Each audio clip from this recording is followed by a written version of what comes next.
Quand j'étais jeune, quand quelqu'un me manquait de respect ou j'entendais que quelqu'un parlait mal de moi, ça me rendait fou, quoi. Je développais une telle colère, quoi. C'est... Mais j'étais jamais en paix. Quand on vit cette vie basée sur une réputation, on est toujours en guerre. Ici, il y aura toujours des gens qui ne nous reconnaissent pas. On passe son temps dans des conflits. Et finalement, on n'est pas heureux, quoi. Et c'est quelque chose de normal. C'est pourquoi j'ai appris à tolérer avec le temps. C'est très important. Après tout, est-ce qu'on est parfait?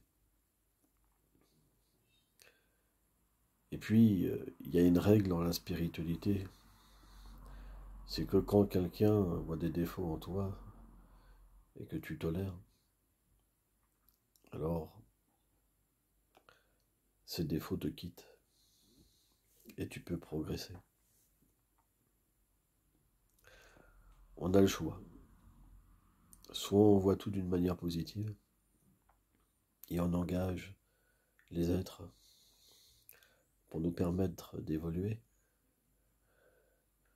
soit on se bat constamment et on régresse.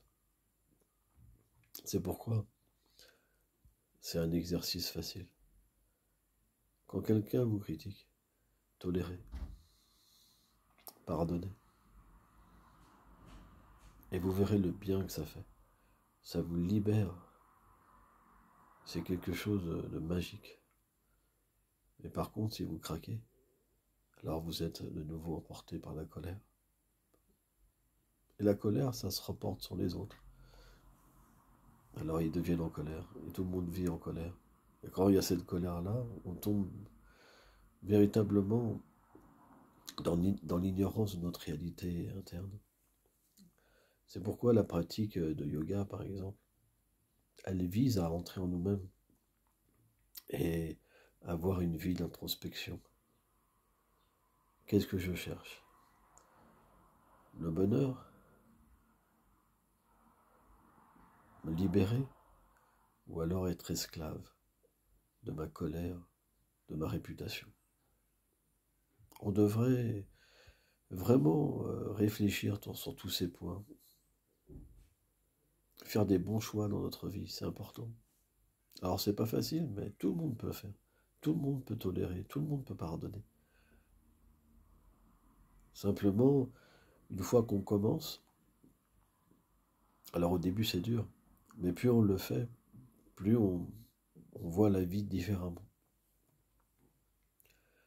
On peut alors comprendre qu'on peut tout utiliser pour se libérer, pour être situé dans la paix intérieure. Et ça, c'est important. Moi, j'en ai fait vraiment l'expérience dans ma propre vie. Hein. C'est pas juste des mots, moi, c'est du pratique. Hein. Et maintenant, c'est simple. Hein. Quand quelqu'un me critique, je le considère comme mon bienfaiteur. Et à ce moment-là, il n'y a pas de limite à ma libération intérieure. C'est pourquoi essayer. C'est tout bête, mais comme on dit, ça rapporte gros. Merci.